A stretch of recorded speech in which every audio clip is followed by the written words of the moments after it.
केवल रवि किरणों से जिनका संपूर्ण प्रकाशित है अंतर, उनकी वाणी में होता है तत्वों का सुंदरतम दर्शन। सत्य दर्शन बोध चारित्र पथ पर अविरल जो बढ़ते हैं मुनिगण। अर्हत देव परम आगम गुरु को, अर्हत देव परम आगम गुरु को शत शत वंदन, शत शत वंदन, शत शत वंदन, शत शत वंदन।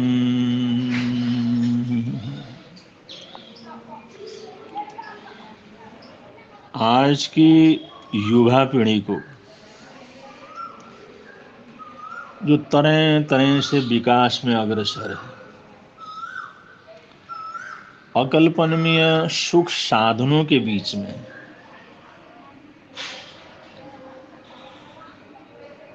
बड़े बड़े सुख सुविधाओं के अंतर्गत जी रही है, इस युवा पीढ़ी को यह अच्छी तरह से समझने और स्वीकार करने की आवश्यकता है कि आज के जिन नए भारत की सुख सुविधाओं को लोग भोग रहे हैं, वे सब सुविधा अपने देश के हमारे पूर्वज जो परम श्रमशील रहे, परम मेहनती रहे, जिन्होंने सारी जिंदगी तरह तरह के तकलीफों को सह करके परिश्रम किया और हमारी उन्नति का रास्ता प्रशस्त किया, खुद भूखे रहे और लाखों लाखों का चंदा दे करके हम लोगों को बड़ी डिग्री पढ़ाई उन्होंने करवाई और बड़े बड़े जो है कॉलेजों में, बड़े बड़े इंस्टीट्यूटों में भेज करके हमारे को योग्य से योग्य बनाने का प्रयत्न किया, जिन्होंने तरह तरह के दुख को सह करके, तरह तरह की तकलीफों को सह करके, खून पसीना से एक करके, जिन्होंने वास्तव में इस नए भारत की नींव रखी है, वो सब हमारे वो बुजुर्ग हैं, वो माता पिता, दादा दादी, नाना नानी, ताऊ चाचा हैं, जिन लोगों ने कभी आज के सुख साधनों की कल्पना नहीं की और हमारे को ऐसे ऊंचे स्थान के ऊपर पहुंचाया। ये सब उनकी कृपा का फल है, उनकी मेहनत का फल है, उनके परिश्रम का फल है। उन्होंने गड्ढों में, साइकिल से, स्कूटरों में और तरह तरह की तकलीफों को झेला। पानी नहीं है, भोजन नहीं है, साधन नहीं है, फिर भी उन्होंने श्रम किया अपने संतान को ऊंचा उठाने के लिए। अपने संतान को ऊंचा उठाने का मतलब इनको योग्य बनाए जिससे नए भारत का निर्माण हो, सुखद भारत का निर्माण हो, जो दुनिया के बड़े बड़े देश हैं उनका मुकाबला कर सकें। उसके लिए बच्चों को पढ़ाना, योग्य बनाना, अच्छी से अच्छी शिक्षा देना, उसके लिए उन्होंने तरह तरह के तकलीफ झेले। इस आज के भविष्य को बनाने के लिए उन्होंने एक एक पैसा बचा करके रखा, एक एक पैसा बचा करके हमारे हित में लगाया, पढ़ाने के लिए लगाया, किताबों के लिए लगाया, कंप्यूटर के लिए लगाया, मोबाइल देखने के लिए लगाया, हमारे जाने आने के साधन उपकरण उपलब्ध करवाने में लगाया, हम बड़े आराम से पढ़ सकें इसके लिए उन्होंने हॉस्टलों के अंदर डाला। वो पैसा उन्होंने अपने कंधे के ऊपर वसूल किया और इसके लिए करोड़ों माता पिताओं ने अपने खेत को बेच डाला, घर को बेच डाला, अपने सुख साधनों ने बेच डाले, जिससे कि मैं अपने बच्चों को बड़ी से बड़ी डिग्री दिलवा सकूं, अच्छी से अच्छी पढ़ाई करवा सकूं अच्छी से अच्छी उन्नति दिलवा सकूं, इसलिए उन्होंने हर कदम कुर्बानियां दी। हर कदम जन्म से लेकर के मृत्यु पर्यंत कुर्बानियां देते रहे। और हम विदेशों में रहे, इधर उधर रहे, उन्होंने मेहनत करके, झाड़ू पोंछा करके, रोज मजदूरी करके अपना पेट भरा, लेकिन बच्चों की सुख सुविधाओं में खलल बनने का प्रयत्न नहीं किया। उन्होंने कहा तुम खुश रहो, तुम आगे बढ़ो, तुम कमाओ, तुम संपन्न बनो, साधन संपन्न बनो। उसके लिए वो इस नए भारत के लिए, इस संपन्न भारत के लिए, इस पढ़े लिखे भारत के लिए उन लोगों ने हर कदम बलिदान दिया। हर कदम बलिदान दे करके वास्तव में इस नवे भारत की उन्होंने नींव रखी।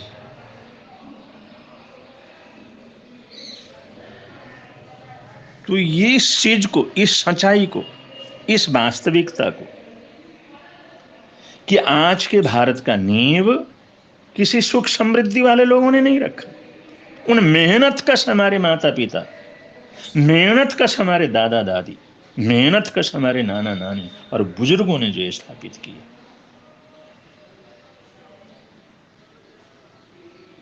वही वर्ग जिन्होंने नए भारत की नींव को रखा, नए भारत का निर्माण किया, संपन्न भारत का निर्माण किया, वे ही वृद्ध, वो माता पिता, वे अभिभावक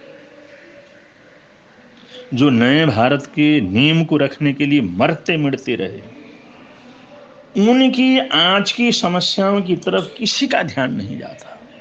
न युवकों का जाता है, न बड़े बड़े नेताओं का उसकी तरफ जाता है, न किसी पार्टी का उसकी तरफ जाता है।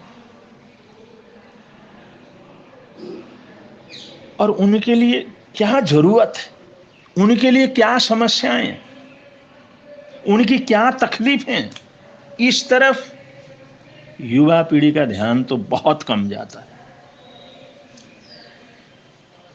और ये सबसे बड़ी समस्या।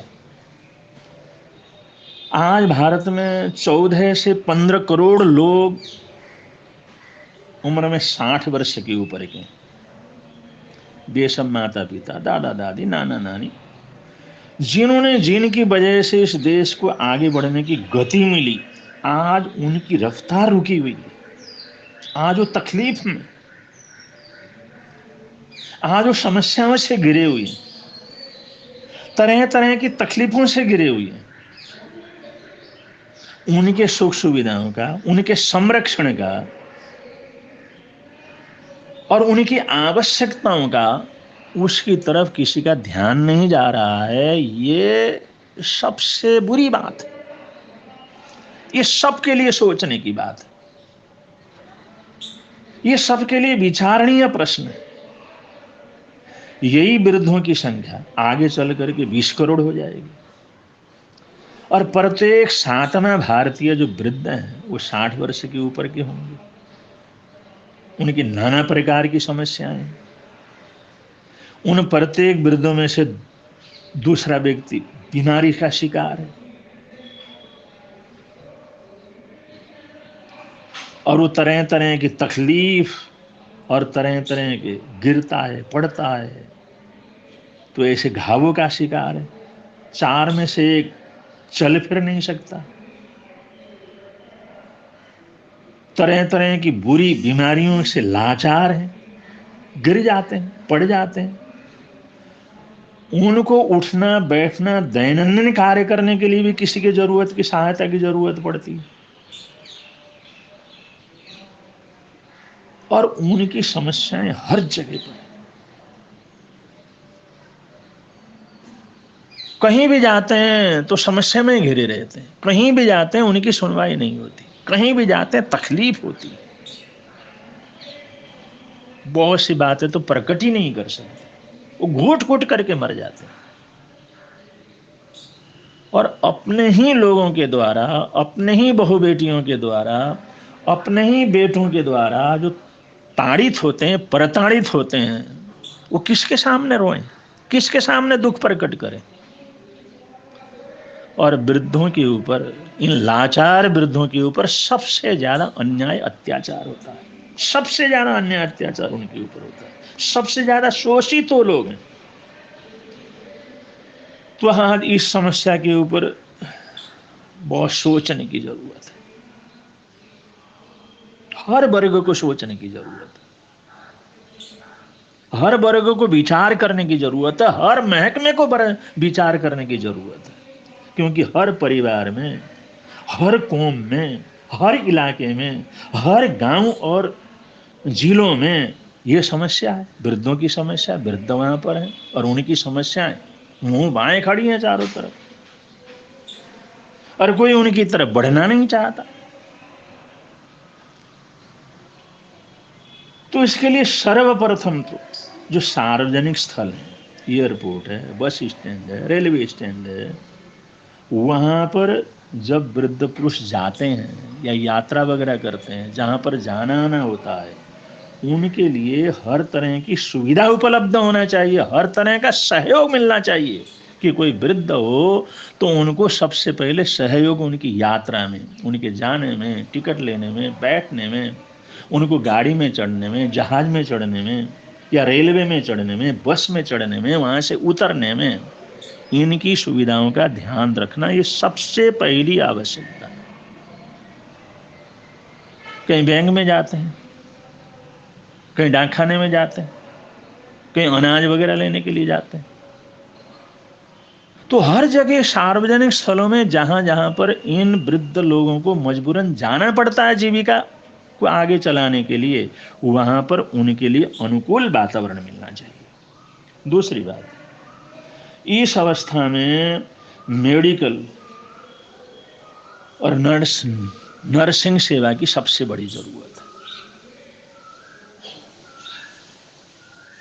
अगर जो इन बुजुर्गों को अगर देखभाल सही ढंग से नहीं हुआ, उनका इलाज सही ढंग से नहीं हुआ, उनको दवाई बूटी सही ढंग से नहीं मिली, तो वो लोग किसके सहारे जिएंगे?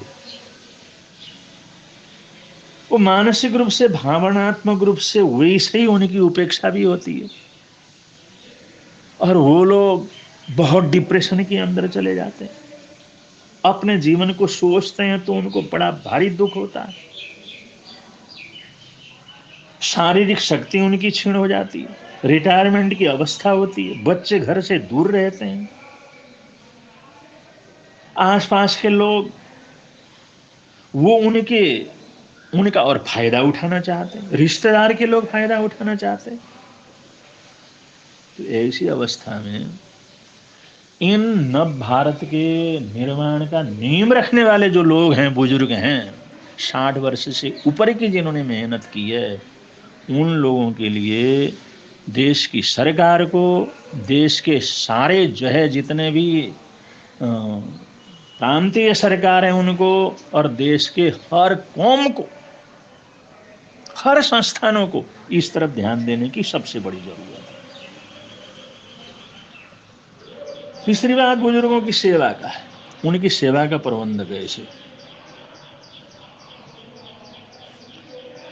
इसके लिए जरूरी है कि बच्चों को हम बचपन से ही, जब वो स्कूल के अंदर पढ़ने लगे, तब माता पिता का महत्व बतलाया जाए, उनका सेवा करने का ढंग बतलाया जाए, उनको क्या क्या जरूरत हो सकती है ये बतलाया जाए, कि जो बड़े बुजुर्ग जो लोग हैं उनकी समस्याएं, उनकी तकलीफ, उनको क्या चाहिए, उनको कैसे सहयोग देना चाहिए, और उसको सहयोग देना हमारा कितना बड़ा फर्ज है, कितना बड़ा धर्म है, हमारा कर्तव्य है, ये चीज स्कूल के हर बच्चे को सिखाने की जरूरत है। ये विषय कोर्स के अंदर लगना चाहिए। एक सब्जेक्ट ही इसके ऊपर है कि बड़े बुजुर्गों की सेवा कैसे करना, उनका सहयोग कैसे करना, उनके ज्ञान का उपयोग कैसे करना, उनको सहायता कैसे पहुंचानी, उनकी उपयोगिता हमारे लिए कितनी ज्यादा है, उन्होंने हमारे लिए क्या क्या किया हुआ है, हम जन्मों जन्मों तक भी उनके ऋण से उऋण नहीं हो सकते। ये विशेष प्रकार का कोर्स जो बड़े बुजुर्गों की सेवा से संबंधित है, उनके केयर से संबंधित है, ये प्रत्येक सरकारी और प्राइवेट स्कूल के अंदर ये सब्जेक्ट होना चाहिए। जिससे बचपन में वो संस्कार बच्चों के अंदर बने कि हमने और कामों के साथ साथ अपने माता पिता, दादा दादी, नाना नानी, ताऊ चाचा, जो भी जो है ऐसे लोग हैं जो हमारे सहारे बने, हमारे को खुशियां दी है, हमारे को आगे बढ़ाया है, उनकी सेवा करना भी हमारा सबसे बड़ा कर्तव्य है। वो भी एक सबसे बड़ा काम है। ये उनके दिमाग के अंदर बना रहे, तभी जाकर के इस समस्या का थोड़ा सा समाधान हो सकता है, और तभी जाकर के हम उनके प्रति लोगों की सद्भावना जोड़ सकते हैं। और चौथी बात, जो बुजुर्ग होते हैं उनमें भी कुछ न कुछ काम करने की ताकत होती है, अनुभव होता है, ज्ञान होता है, और हजारों प्रकार के अनुभव से वो गुजरे हुए होते हैं। उनको भी रोजगार की व्यवस्था होनी चाहिए। वृद्ध व्यक्ति भी नजदीक में जाकर के रोजगार कर सकें, अपनी कमाई कर सकें, अपने जिंदगी भर का जो ज्ञान है, जिंदगी भर का अनुभव है, उससे अपने कमा करके अपने जीवन को आराम से चला सकें। ऐसा करने से वो परिवार के लिए तो आदर्श रहेंगे, अपने जीवन के लिए तो आदर्श रहेंगे, उससे सरकार को भी बहुत बड़ी अर्थव्यवस्था में वो सहयोगी हो सकते हैं। या अनेक महकमों के जो रिटायर हुए हैं, परिश्रम करके रिटायर हुए हैं, प्रयत्न करके रिटायर हुए हैं, अभी वो लोग किसी न किसी रूप से सेवा कर सकते हैं, किसी न किसी रूप से रोजगार कर सकते हैं, किसी न किसी रूप में कमाई कर सकते हैं। इसका विश्लेषण हो, और जो जहां जैसा काम कर सके उसको वहां पर रोजगार की व्यवस्था उपलब्ध करवाना। स्कूल के माध्यम से करवा सकते हैं, टीचरों के माध्यम से करवा सकते हैं, पढ़ाने के हिसाब से कर सकते हैं, मार्गदर्शन के हिसाब से कर सकते हैं। अनेक ऐसी संस्थाओं में जो बुजुर्गों को वहां पर रोजगार मिलना चाहिए, ये प्राथमिकता दिलवा सकते हैं। तो ऐसा करने से सरकार को उसकी जीडीपी में बहुत बड़ा सहयोग रहेगा, और देश की अर्थव्यवस्था को आगे उठाने में सरकार को बहुत बड़ी एक सहूलियतता मिलेगी, और इन बुजुर्गों का सहयोग होगा, इनका उपयोग होगा। इस तरफ ध्यान देना जरूरी है। अब ये 4 बातें तो बस हो गई, और इसके आगे ये केवल बात करने से तो नहीं होगा, केवल सुझाव देने से नहीं होता, ये केवल कहने से तो नहीं होता। इस कार्य को मूर्त रूप कैसे दिया जा सकता है, इस कार्य को हर जगह पर कैसे पहुंचाया जा सकता है, इन आवश्यकताओं को इम्प्लीमेंट कैसे की जा सकती है, उसके लिए ऐसी परामर्श कमेटियां बने, जांच कमेटियां बने, केंद्रीय जांच कमेटियां बने, राज्य स्तर पर जांच कमेटियां बने, और केंद्र और राज्य में एक वरिष्ठ नागरिक मंत्रालय खोला जाए, जिस मंत्रालय का एक ही काम है भाई ये देश के नीम के रूप में जिन्होंने देश की सेवा सारी जिंदगी की है, उन लोगों की समस्याओं का समाधान हम कैसे कर सकते हैं, और उनके ज्ञान का, उनके प्रयत्न का, उनके स्वास्थ्य का, या उनके सहयोग से कैसे हम देश को और आगे बढ़ा सकते हैं, ये सब की तरफ विचार करे, विमर्श करे, उसको जो तैयार करे, उसको जन जन तक पहुंचाए। ऐसे वरिष्ठ नागरिक मंत्रालय ये जो हर राज्य में और केंद्र के अंदर बने, और वो मंत्रालय यही काम करता रहे। अगर इस प्रकार से हम थोड़ा सा इसके ऊपर विचार करके अगर आगे बढ़ेंगे और ये मंत्रालय का निर्माण होगा, तो मैं समझता हूँ एक बहुत बड़ा कर्तव्य, जो हमारा राष्ट्रीय कर्तव्य, पारिवारिक कर्तव्य, सामाजिक कर्तव्य और एक नैतिक कर्तव्य है, उसको पूरा करने में हम समर्थ होंगे। अगर इस कर्तव्य को हमने तहे दिल से ईमानदारी पूर्वक पूरा किया, तो समझ लो ये पूरे देश के लिए एक सबसे बड़ी उपलब्धि होगी, सबसे बड़ी उपलब्धि होगी, सबसे बड़ी उपलब्धि होगी। इसके ऊपर जरूर ध्यान देना चाहिए। इन्हीं मंगल कामनाओं के साथ, इन्हीं सद्भावनाओं के साथ आप लोगों ने हमारी बात को सुना, इसके ऊपर जरूर विचार विनिमय कीजिए, इसके ऊपर जरूर सोचिए और इस बात को जरूर एक दूसरे तक पहुंचाने का प्रयत्न कीजिए, जिससे इस ज्वलंत समस्या का समाधान हो सके और हम एक जरूरी कर्तव्य को अपने जीवन के अंदर पूरा कर सकें। इन्हीं मंगल कामनाओं के साथ, इन्हीं सद्भावनाओं के साथ अपने वक्तव्य को विराम दे रहे हैं। बोलिए भगवान महावीर स्वामी की जय।